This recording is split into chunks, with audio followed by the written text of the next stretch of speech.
Então vamos lá, gente, vamos fazer uma prece, aproveitar que nós nos encontramos unidos por pensamentos e também por sentimentos.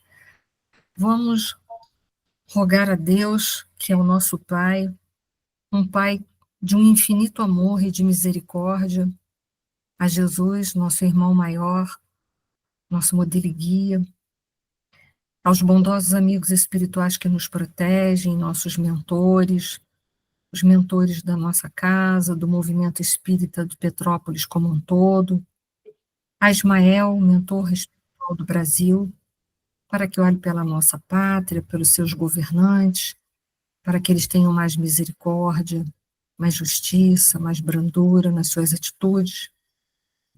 A nossa gratidão por nós estarmos aqui reunidos mais uma noite, dando sequência a essa obra tão importante e chegando já no seu término. Nossa gratidão por estarmos juntos, nossa gratidão pela encarnação, pelos conhecimentos que recebemos através da doutrina dos espíritos, e que essa tua paz, esse teu amor, fique entre nós, agora e sempre. Eterna gratidão, Senhor. Gente, boa noite a todos que foram chegando aí, tá? Boa noite. Eles já chegaram. Boa noite, Mani. Boa noite, Boa noite a Maria. todos. Boa noite a todos. Boa noite, é muito bom vê-los. Gente, a gente está chegando no final desta obra. Está por 3 capítulos, né? A gente vai fazer hoje e vai faltar 3 capítulos para a gente encerrar. Todos estão convidados para participar da próxima obra do André Luiz, que faz parte dessa série No Mundo Espiritual, o livro denominado Entre a Terra e o Céu. Então, todos estão convidados, podem também convidar os seus amigos através do link que está lá no nosso grupo. Tão logo acabe esta obra, a gente já vai ingressar direto no livro Entre a Terra e o Céu. Para o mês de maio, eu estou fazendo um outro estudo, que vai ser toda terça-feira, de 8h30 da noite até as 9 horas, que também será gravado. Boa noite, Carla, boa noite a todos. De um livro pequenininho, fininho, chamado Tempo em Nós, que é um livro que foi psicografado pelo Chico, cujos autores espirituais é André Luiz e Emmanuel. São mensagens super curtas, são 21 mensagens super curtas, e a gente pretende fazer uma reflexão num tempo mais tranquilo do que foi feito o livro Agenda Cristã. A gente vai fazer uma reflexão em torno de meia hora, à luz da doutrina dos espíritos, e vamos, em geral, usarmos uma história para deixar também como uma reflexão que vai reforçar os princípios, tá? Todos também estão convidados, todos também podem convidar seus amigos, tá bom?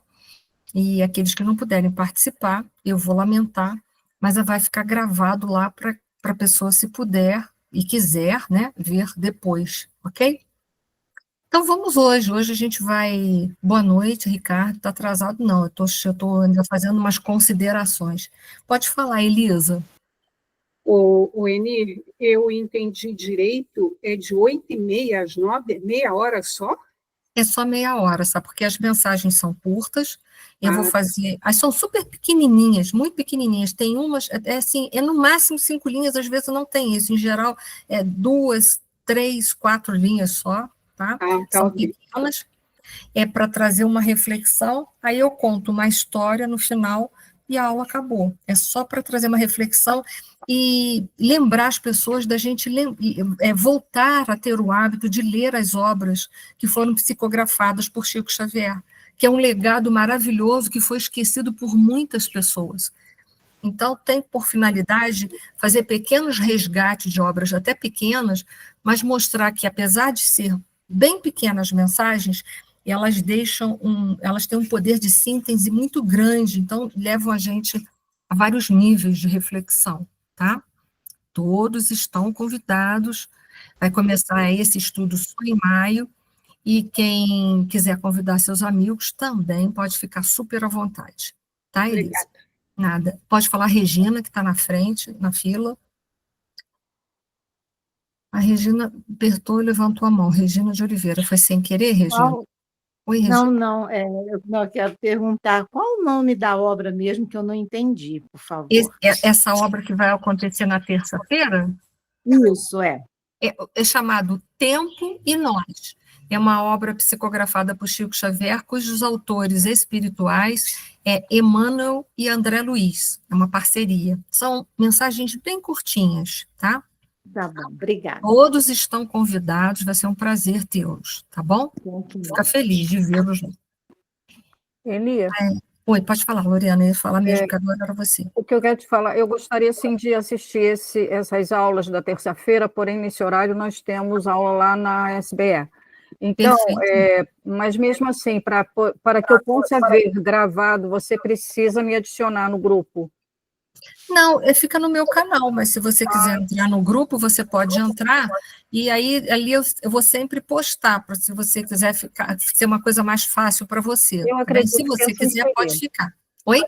Assim seria, eu acho que é Tá melhor bom? realmente se Porque aí, se você eu tiver mais algum isso. material que eu quiser enviar, você também pode fazer parte e usufruir desse material, Ok, tá? tá bom. Pode ficar super à vontade. Eu compreendo que vocês estão fazendo outro estudo, é Isso. super louvável, faça mesmo. A obra do Livro dos Espíritos é de suma importância, Uhum. não percam essa oportunidade jamais, entendeu? Mas eu também estou ofertando essa continuidade de relembrar as obras do Chico Xavier, a outras obras que tiveram parceria com o André Luiz, para a gente ir se habituando e voltando a refletir sobre essas obras, que são legados importantíssimos deixados para todos nós. Tá? E esse livro dos espíritos que estamos fazendo lá é sempre bom, né? Nós já fiz esse estudo, mas cada vez que se faz é sempre melhor. É verdade, você está perfeita, você está correta. Cada vez a gente olha de um ângulo que a gente não viu anteriormente, está super Ok. certo. Eu Tá? vou então entrar no grupo Por desse de favor. terça-feira, só não vou assistir ao vivo e a cores, mas depois eu vou ver a gravação, tá bom? Tá ótimo, eu te agradeço. Tá ótimo, Nada, todos eu que estão agradeço. convidados e fiquem super à vontade. Eu compreendo que quem tem outros estudos, outros trabalhos, é normal isso, é louvável, tá? Então fiquem super tranquilos.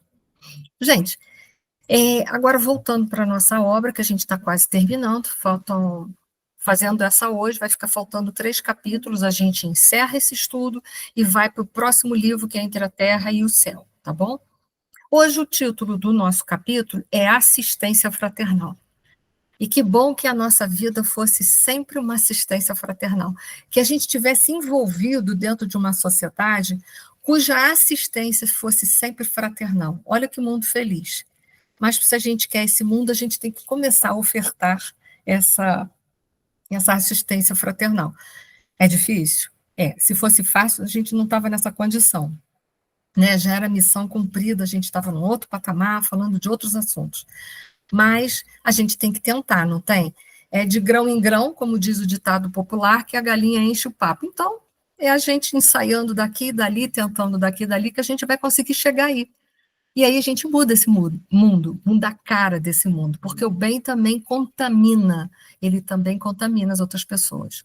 A gente só tem que começar a se habituar a não ter vergonha de ser bom, mesmo que as outras pessoas achem, ridicularizem a gente, falem mal, diga que nós somos pessoas ingênuas, bobas, não tem problema. Antes assim, mas está com a consciência em paz, tranquila, dormindo e feliz, sabendo que está contribuindo para um mundo melhor, né? Então vamos lá, vamos ver no que consiste. Eles estão agora, eles voltaram. Oi, vai sair o slide? Ué, o que será que eu. Ah, não, já está aqui, tá aqui. Então, eles estão na casa da Margarida. Grande parte do trabalho de desobsessão já foi feito. Agora o que está faltando mesmo é Margarida se fortalecer. E parece que tudo caminha para esse fortalecimento. O marido está acolhendo ela, está envolvendo, eles estão envolvidos num trabalho de caridade. Então, a gente sabe que a caridade é um instrumento de salvação e de transformação nossa interiormente. Então, a gente sabe que envolvidos dentro de um processo da caridade, a gente vai granjeando uma série de méritos e vai crescendo espiritualmente, que é o que a gente precisa fazer. E parece, pelo capítulo, que eles estão bem envolvidos dentro desse sistema. E aí a gente vai ver que a casa de Margarida, que antes, né, era um ponto das trevas, um ponto de encontro de almas sofredoras que os espíritos trevosos aproveitavam para manipular, agora já não é mais. Né? Os trabalhadores do Gregório não conseguiram. Ontem, um dos alunos dessa turma me perguntou se o Gregório era o Papa Gregório IX. Eu não sei informar isso a vocês, eu estou procurando.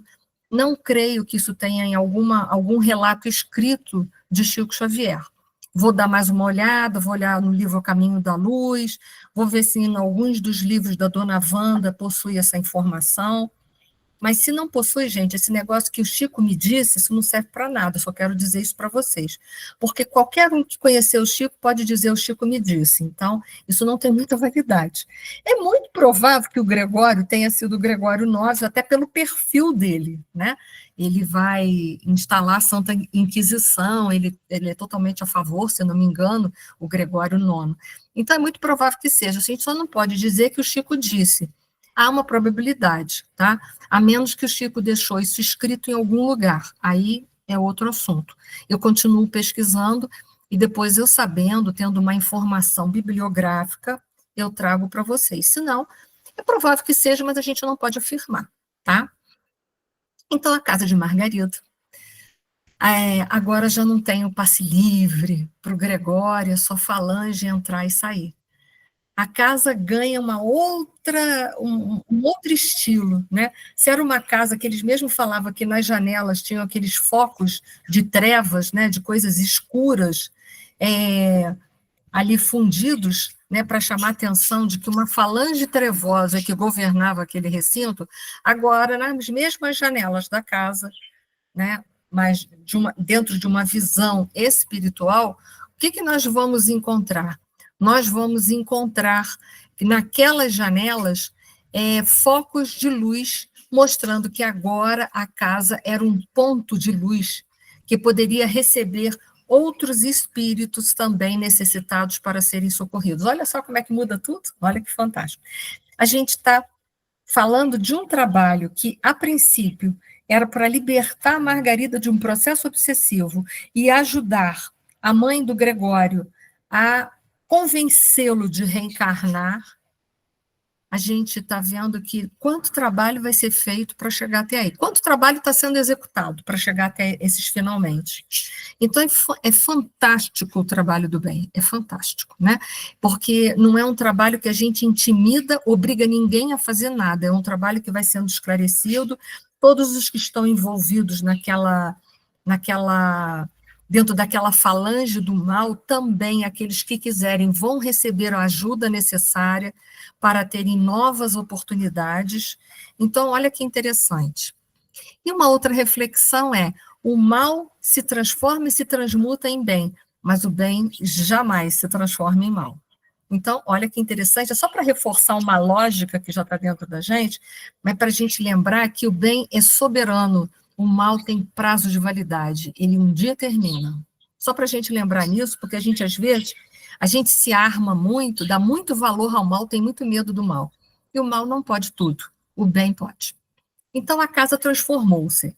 Desde a véspera, Saldanha e Leôncio eram os primeiros a pedir instruções de trabalho. Teimavam em dizer que os adversários do bem voltariam à carga. Conheciam a crueldade dos ex-companheiros e porque muitos apaniguados de Gregório viriam fiscalizar a normalidade do processo alienatório da esposa de Gabriel, Gúbio começou por traçar expressivas fronteiras ao redor da casa, mantidas dali em diante sob a responsabilidade dos colaboradores de Sidônio, que Sidônio nos cedera por gentileza. Então, veja bem, há espíritos que estão trabalhando, formando uma fronteira, uma barreira energética ao redor da casa de Margarida, para que esses espíritos não tenham acesso. Isso num trabalho de desobsessão. Imagina o quanto que não tem de proteção dentro de uma casa espírita, onde ali é totalmente destinado a esse tipo de trabalho. Então, é só para reforçar também que toda vez que a gente faz o culto do lar na nossa casa, que às vezes a gente não dá valor, ou quase nenhum valor ao culto do lar, a gente está ajudando a criar uma barreira de proteção para o nosso lar. É bom para nós? e é bom para todos os que moram naquela localidade. Então, é só para chamar a atenção disso também, que a gente às vezes não para pensar que a nossa casa acaba sendo protegida quando a gente também faz por onde. Deixa eu só voltar para os slides. Vamos lá. A porta é estreita, né? Disse Jesus para todos nós. A porta é estreita, e essa porta ela é estreita, como Jesus disse para a gente, porque ela só passa um de cada vez. E ela é estreita porque a consciência egóica que gera, né, em nós o orgulho e egoísmo ele é muito espaçoso, né, porque o orgulhoso é aquele que é cheio de si, ele se acha tão superior e inflado, fica tão inflado por se achar tão superior aos demais, que ele não pode passar numa porta estreita. E o egoísta acumula tanta coisa, que é tanto só para si, que ele tem tanta coisa que a porta não passa. A porta é estreita porque a gente precisa se desvencilhar dessa carga, dessa mochila pesada que a gente carrega em diversas reencarnações. A porta é estreita porque só passa mesmo uma pessoa de cada vez, mostrando que, primeiro, eu preciso me resolver comigo mesma. Ninguém pode, na hora H, tomar decisões por mim, ou criar, ou dar méritos para mim. Os méritos, eles são alcançados, são frutos do meu trabalho, são alcançados pelo meu trabalho. Por isso que a porta, ela é estreita. Porque, primeiro, eu tenho que estabelecer uma relação definitiva comigo mesma, me resolver comigo mesma. Para depois, então, eu um pouco melhor, mais esclarecida sobre mim mesma, entendendo melhor o meu contexto existencial, me desfazendo dessa mochila pesada, espaçosa, que se chama-se orgulho e egoísmo, eu ter subsídios para poder me resolver com o próximo, porque ninguém pode dar ao outro aquilo que não possui. E aí, se eu me resolvo comigo mesma, eu tenho subsídios para resolver com o próximo, e aí eu estabeleço uma relação com Deus automaticamente, porque eu já estabeleci uma relação comigo, já estabeleci uma relação com o próximo, e fatalmente eu estabeleço uma relação com Deus. E aí a gente vai ver essa porta estreita aí. Elementos da falange gregoriana gritavam por Saldanha, que compareceu junto de nós, desapontado e algo aflito. Nosso instrutor paternalmente lhe recomendou: vai, meu amigo, e mostra-lhes um novo rumo. Tem coragem e resiste ao venenoso fluido da cólera. Usa a serenidade e a delicadeza. Olha a porta estreita do Saldanha. Ali era a porta estreita do Saldanha. Porque não basta você entender que o bem é bom, mas que faz bem, que ele é maravilhoso, que ele é libertador, mas você é capaz de praticar o bem, que você já conhece? E ali Saldanha foi convidado a praticar o bem, a reforçar uma decisão que ele já tinha tomado. Porque ir lá, voltar-se para aquela falange de espíritos extremamente intimidadores e de uma forma serena e delicada dizer: dei novo rumo à minha vida e ponto final, tem que ter uma coragem inenarrável. E a vida, às vezes, nos convida a essa coragem. E é ali que a gente vai ver que Saldanha, ele teve que, né, colocar em prática uma decisão tomada. Ir lá, sem medo do que o mal possa fazer. O mal não tem esse poder ilimitado. O bem tem um poder ilimitado, porque ele é real. O mal, ele só tem a existência que eu der a ele. Enquanto eu alimentar o mal, ele vive. Quando eu não alimentar mais o mal, ele deixa de existir. O bem, eu aderindo ao bem ou não aderindo ao bem, ele continua a existir com toda a força dele. Mas o mal não. Ele só tem a vida que eu der a ele. Então, olha que interessante, Saldanha foi convidado a passar pela porta estreita. E qual será a nossa porta estreita? Qual será o nosso testemunho? Né? Porque nós temos testemunhos também para passar. E Saldanha foi passar pela dele. Né? E aí a gente tem que entender que quando a gente opta pelo bem, a gente vai ter que fazer muitas escolhas, talvez muitas que a gente não goste até. E aí novos rumos, né? Novas escolhas, novos rumos, novas decisões. E aí a gente vai ver. Transcorridos alguns instantes, outros elementos assomaram à entrada, assustadiços e insolenes, com a repetição dos mesmos quadros. Em breve, cenas diversas passaram a desdobrar-se. Gúbio colocou sinais luminosos nas janelas, indicando a nova posição daquele abrigo doméstico, opondo-se às manchas de sombra que provinham dali, e naturalmente atraídos por eles, espíritos sofredores e perseguidos, mas bem intencionados, apareceram em grande número. Porque há gente sofrida em todas as partes. Isso é uma outra coisa que a gente precisa compreender. E às vezes até muito perto da gente tem muita gente sofrida. E aí é perguntar, o que eu posso colaborar com esse sofrimento? Porque a porta é estreita, é uma decisão, a gente tem que se posicionar e a gente tem que aprender a servir.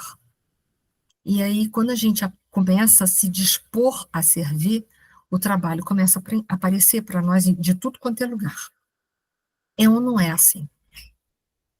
Então, entenda, então aquela casa ganha um novo panorama, e ganha um panorama tão diferente que agora vão aparecer espíritos que estavam por ali, acuados, sofridos, perseguidos por essas falanges, né, que são falanges que ficam te subjugando, te intimidando, para que você permaneça no mal.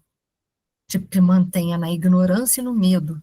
O medo é um fator muito ruim na nossa vida. O medo deve apenas ser para nós um sinalizador de que estamos correndo risco, só isso.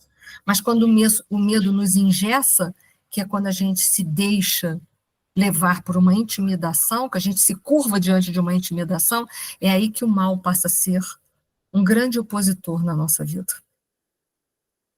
É algo que vai nos engessar. É nesse momento que o medo é pernicioso, quando ele nos engessa. Ele não deixa a gente seguir livremente, não deixa a gente usar o nosso livre-arbítrio. Aí ele é pernicioso. Então, vamos ver lá. Deixa eu voltar para os slides, que essa noite está um pouquinho diferente aqui no meu computador. Vocês estão vendo os slides agora? Só me dizem sim ou não, porque eu não posso passar para lá vendo vocês. Alguém me diz sim ou não?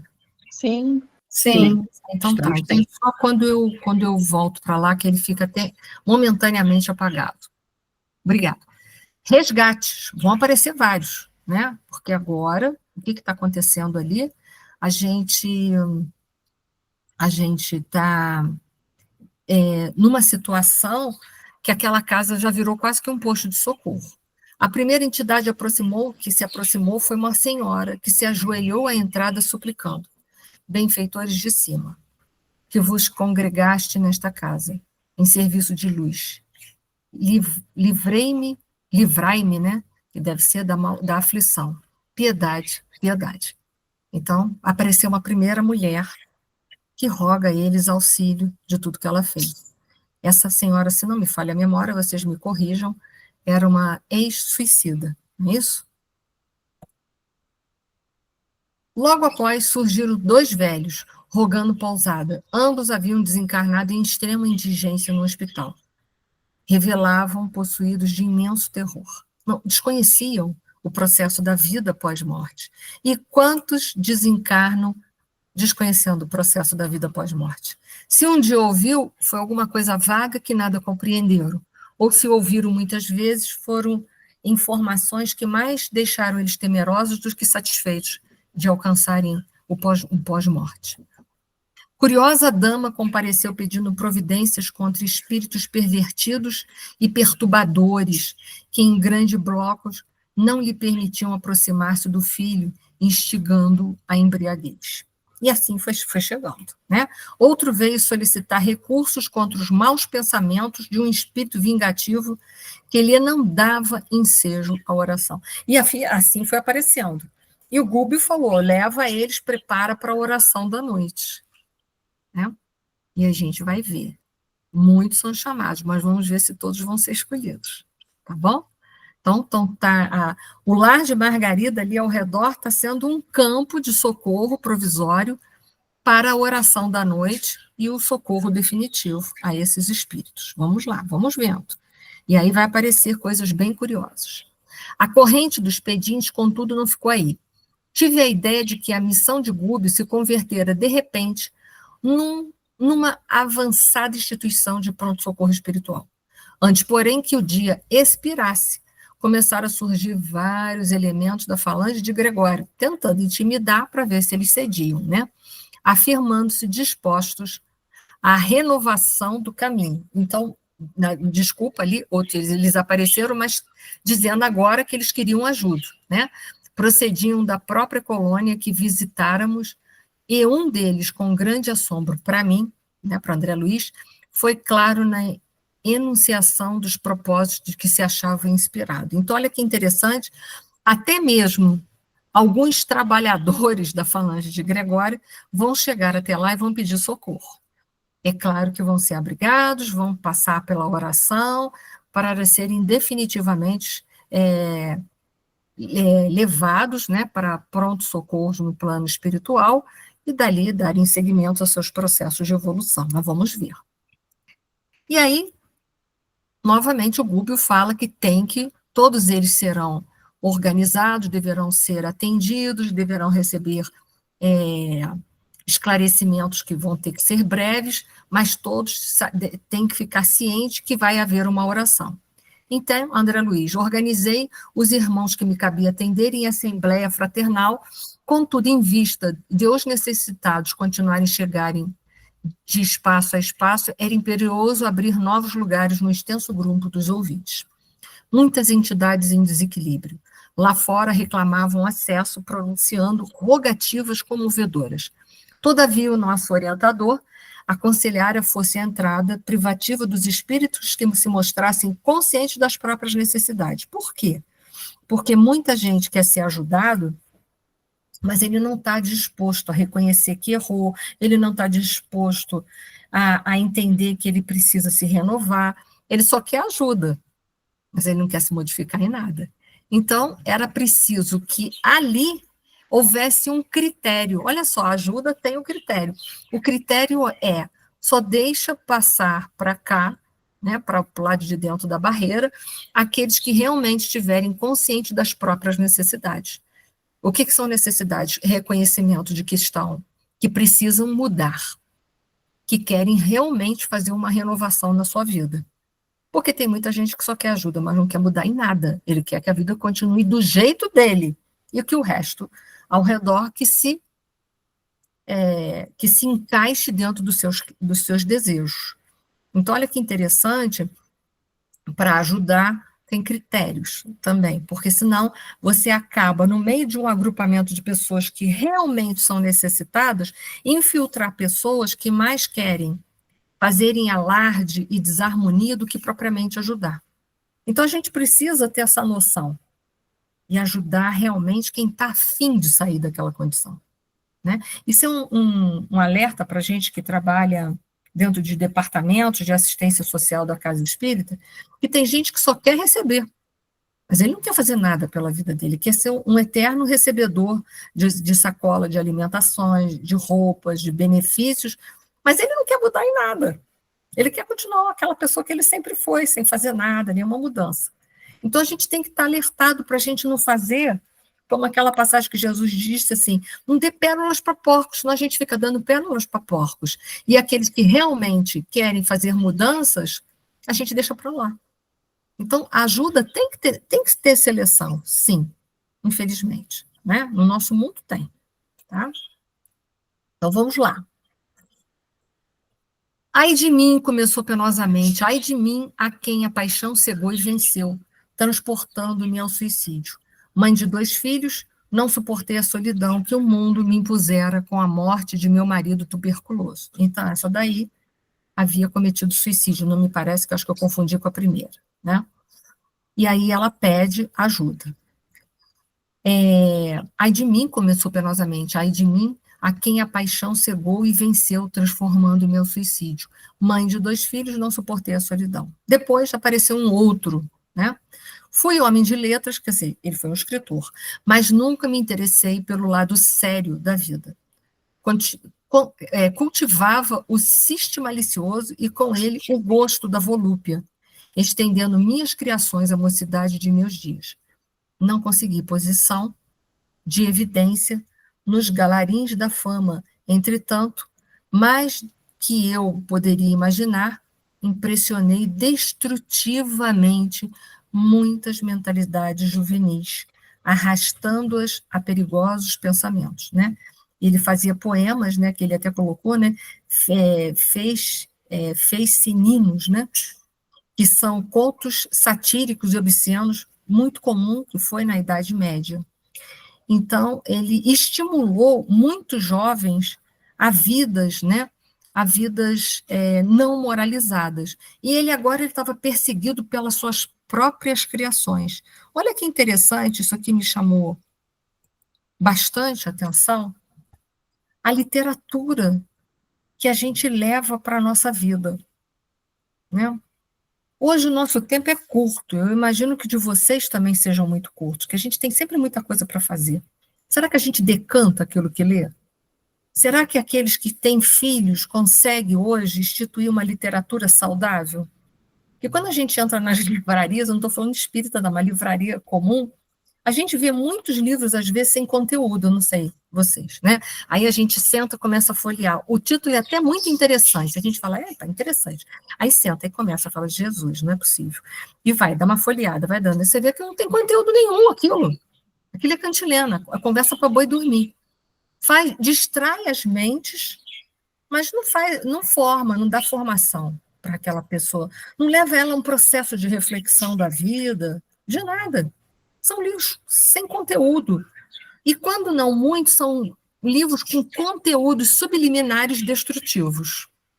Então, é para chamar a atenção que esse tipo de autor, ele pode ser muito vendável hoje, por exemplo, mas que ele vai responder por tudo isso que ele está vendendo e botando no comércio, né? Mas é para chamar a nossa atenção se a gente tem parado para pensar na literatura que a gente tem recebido, se elas realmente dão informações úteis para a gente ou apenas nos distrai do essencial. Isso é só para chamar atenção, né? Porque a gente sabe que tem literaturas que só distraem a gente, mas não tem nada de bom. Distração, né? No momento que a gente não podia se distrair. Opera o caso do escritor, esse homem, né? Opera aliviando, né? Porque lembra que o Leôncio foi chamado porque ele estava assim muito perturbado com as próprias criações mentais dele, porque ele escrevia, né? Ele estava plasmando no mundo espiritual também, né? Quantas entidades de baixo teor ele também atraiu, quantas pessoas ele arrastou para uma vida menos digna, e agora essa própria criação dele era um fantasma constante na mente dele que não dava paz para ele, que não dava paz. Então, Leôncio foi chamado a se utilizar do magnetismo para ajudá-lo a acalmar. E o Leôncio ficou meio assim, né? Mas né? Até ontem, o que o Leôncio estava fazendo? Magnetizando a Margarida para um processo obsessivo. Mas o mesmo magnetismo ele só tem que ser utilizado agora para quê? Para fazer o bem. É o mesmo, o magnetismo é o mesmo, é uma força. As forças são neutras. Quem é que dá qualidade às forças? Somos nós. No livro A Gênese, de Allan Kardec, quando ele vai falar do fluido cósmico universal, ele diz que o fluido cósmico universal ele é neutro. Quem é que dá propriedades positivas ou negativas a ele? Nós. Olha a responsabilidade. Então, Leôncio, ele estava usando o magnetismo dele para prejudicar a Margarida. Agora, Leôncio estava sendo convidado pela vida a usar o mesmo magnetismo, mas para quê? Para aliviar uma pessoa que estava em perturbação. É o mesmo, gente, só que agora é direcionado por bem. Aí o Leôncio falou o convertido semi-palermado, merecerei a graça de transmitir alívio, né? Porque até ontem ele fazia o mal, então agora eu já mereço fazer o bem. E olha a sabedoria do Gudo. No entanto, obtemperou sem hesitar. Serviço construtivo e atividade destrutiva constituem problema de direção. É verdade. Porque o mesmo trabalho que eu posso usar para fazer o bem, eu posso usar para fazer o mal, era o caso dele. A corrente líquida devastadora que derruba e mata pode sustentar uma usina de forças edificantes. Em verdade, meu amigo, todos somos devedores, porque somos. enquanto nos situamos nas linhas do mal. É imperioso reconhecer, contudo, que o bem é a nossa porta redentora. Então, olha que bacana, que lindo que ele fala, né? Mas Leôncio foi pego de surpresa. Mostrando que todos nós, sem distinção, temos o poder de fazer o bem. Uns mais, outros menos, porque uns já estão nessa caminhada há mais tempo, têm mais experiência. Aqueles que estão caminhando agora, os passos ainda estão trêmulos, né? Mas que todos nós podemos. Olha que bacana. Então, não tem eu, tu, eles, nós, vós, eles, todos nós podemos, sem distinção, né? Então, olha que bacana. Isso aí é um alívio para todos nós, é uma mensagem de esperança também. Promete-me outro caso, porém, a bênção do ouvido na esfera do recomeço. Olha que interessante, é uma senhora evangélica que tinha acabado de entoar um hino lindo que havia harmonizado ali o local, né? Ela queria a bênção da reencarnação de novo, tanto é que eu botei até, a nota do André Luiz, nos círculos mais próximos da experiência humana. Isso significa o ouvido da esfera. Esfera de recomeço significa reencarnação. Ela era o quê? Uma pessoa evangélica, mas ela sabia da reencarnação, né? Não tem como. A reencarnação ela é muito antiga, ela teve nos povos antigos, no início da civilização, da humanidade. Sempre existiu alguém que falou de reencarnação. Reencarnação não foi a doutrina dos espíritos que inventou. Leiam aquele livro depois da morte do Leon Denis, vai falar, ele faz um apanhado, né, das bases da doutrina dos espíritos, que isso já era falado em todas as outras civilizações, né? E aí ela diz, fui mãe de 2 filhinhos tão belos e tão puros como 2 estrelas, mas a morte me arrebatou muito cedo do lar. Mas não foi a morte o único algoz que me feriu desapiedado. Meu marido, em 6 meses, esqueceu as promessas de muitos anos e entregou-me os 2 anjos a madrasta sem entranhas, que cruelmente usa mesquinha. Há 20 meses luto contra ela, tomada de incoercível revolta. Todavia estou entediada do ódio que me constringe o coração. Ou seja, ela já se conscientizou de que o mal não vence o mal.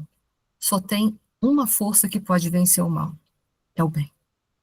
Então ela pede, me ajuda a recomeçar a reencarnar para poder ajudar os meus filhos. Me ajuda para poder dar alguma coisa para os meus filhos de verdade, de realidade, que até agora eu não consegui nada. Então, olha que interessante, né? É só para reforçar esses princípios dentro de nós. Vamos lá, vamos em frente. Que atrás vem gente. Agora ficam as perguntas para vocês. Nosso último caso foi dessa evangélica. Olha que interessante que é, no mundo espiritual, né, nós vamos ter muitas notícias, mesmo que nós fôssemos de outras religiões, como é no caso dela. Acaba reconhecendo, vendo, que a reencarnação, a comunicabilidade dos espíritos, tudo isso existe, né? É um fato, aceitando ou não. É bem verdade que nem todos já se conscientizaram da máxima da reencarnação, mas todo mundo já ouviu falar da reencarnação. Porque, como eu disse para vocês, a reencarnação é antiga.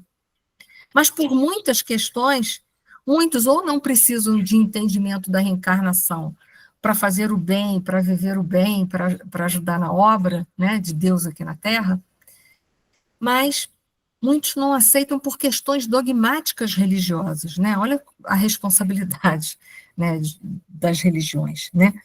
Mas leva a gente a esse processo de reflexão. Nós que já fomos e voltamos por diversas vezes, nós temos a consciência da reencarnação, nós podemos não aceitá-la por alguma questão, por uma questão dogmática, por achar que se nós aceitarmos, nós estamos infringindo as leis de Deus, porque reencarnar, voltar à carne, a gente sabe que abafa muitas coisas, muitos conhecimentos nossos, e que, às vezes, temporariamente, é de suma importância para que possamos realizar determinados trabalhos na área A, B, C ou D das religiões. Mas o que eu quero dizer é que isso é um conhecimento universal? É. Que pode ser abafado? É. Que pode muita gente Não aceitar por questões de manipulação, também. A gente sabe que, eu não me lembro agora o número do concílio, né? Um dos concílios que teve na Igreja Católica, a gente sabe que o Papa Constantino, ele retira, né, a reencarnação como uma das crenças do cristianismo. Foi qual? Foi? Foi o Concílio de Nicéia, isso mesmo, só não lembro o ano, 300, acho que pouco, 365, alguma coisa assim que foi retirado, eu não me lembro exatamente o número do concílio, mas foi retirado porque ele não podia conceber, através do processo da reencarnação, que nós todos éramos irmãos, e que ele um dia poderia deixar de estar na posição que ele estava, e estar na posição de um escravo, de um plebeu, ou de qualquer coisa nesse sentido, né, uma questão de hierarquia.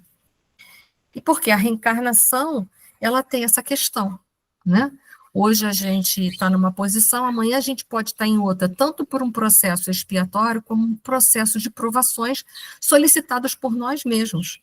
Às vezes tivemos várias vidas em posições elevadas dentro de uma sociedade, e depois pedimos para reencarnar numa condição de pobreza, de maior simplicidade possível, né, de ter tão somente o necessário, para a gente trabalhar outras virtudes.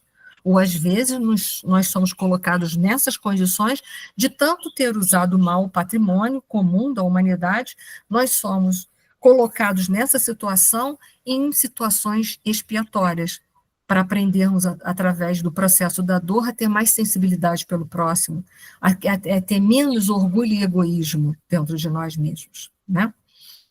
Então, é interessante lembrar, mas que com a nossa volta ao mundo espiritual, a nossa consciência se dilata de tal forma que a gente está vendo, que não tem como negar, né? A gente está vendo, a gente tem o esclarecimento, que foi o caso dela. Ela pede que ela possa esquecer tudo isso, que só através da bênção do esquecimento que ela vai ter a facilidade de perdoar. Isso me fez lembrar tantas pessoas, até dentro do movimento espírita, que querem porque querem fazer regressão de memórias. Eu conheço um monte de gente. Mas a gente quer fazer regressão de memória, mas assim, para o lado, como se toda a nossa vida fosse maravilhosa, né? Para saber se foi rei, se foi rainha, se foi importante. Mas, gente, se foi, foi. Né? O glamour ficou lá atrás, porque ele não pertence mais agora.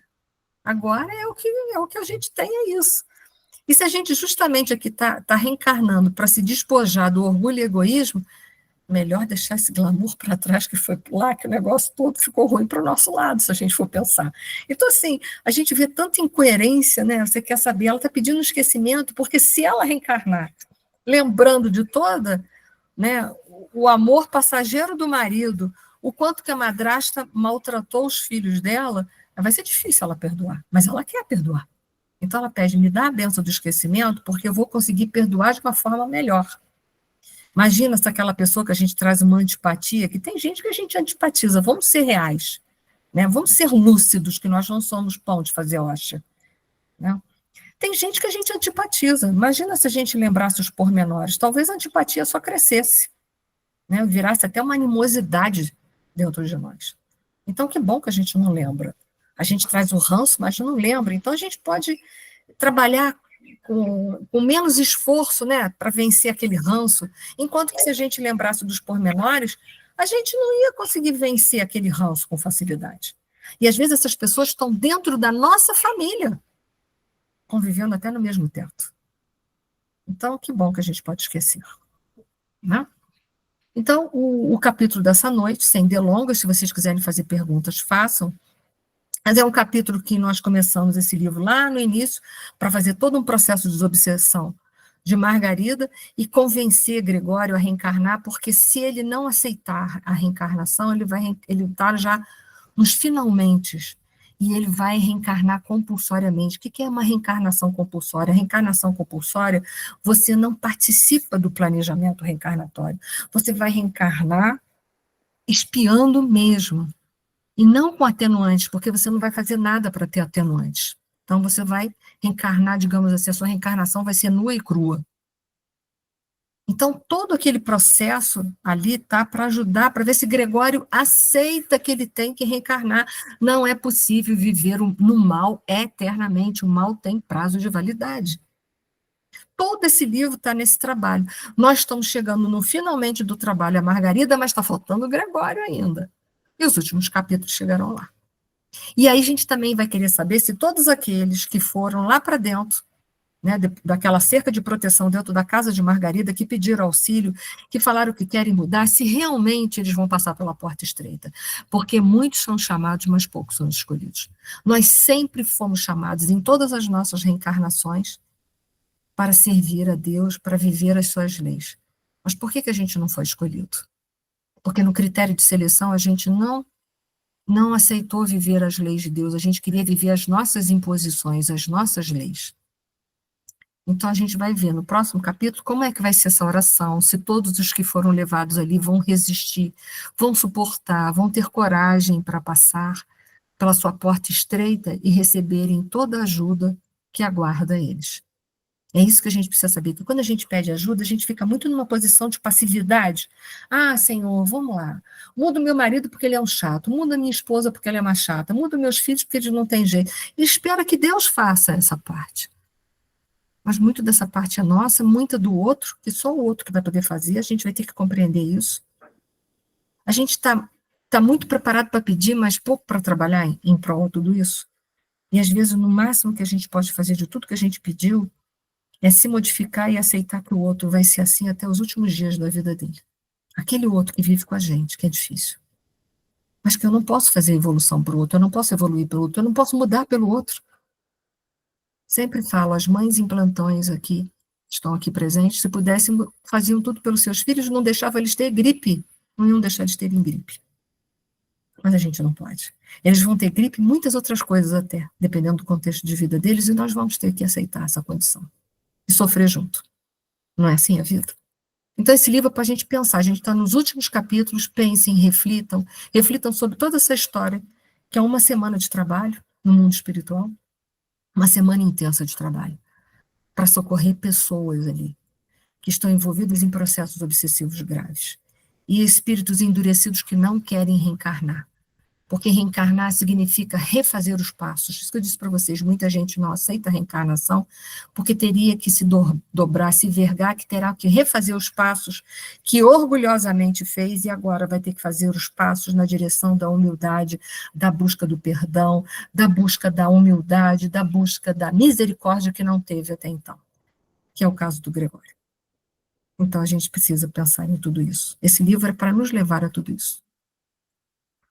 Então, se vocês não tiverem mais nenhuma pergunta, estou por encerrada a nossa aula hoje, agradecendo a presença de vocês, lembrando que nós estamos terminando o próximo livro, Entre a Terra e o Céu, que é uma história muito interessante, vai falar de criança, de mundo espiritual, de suicídio, de obsessão também, vai falar de uma série de coisas importantes para nossas reflexões do dia a dia. Aliás, essas obras de André Luiz são uma riqueza para todos nós, uma riqueza. A gente não pode perder esses livros psicografados por Chico Xavier. Não podemos deixar isso morrer, ok? Então, obrigada a todos.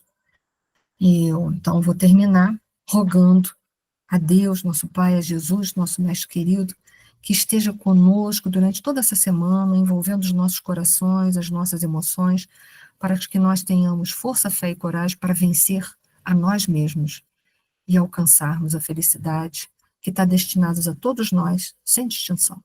Gente, uma semana de paz e muita luz para todos vocês, tá? Muito obrigado. Fiquem com Deus.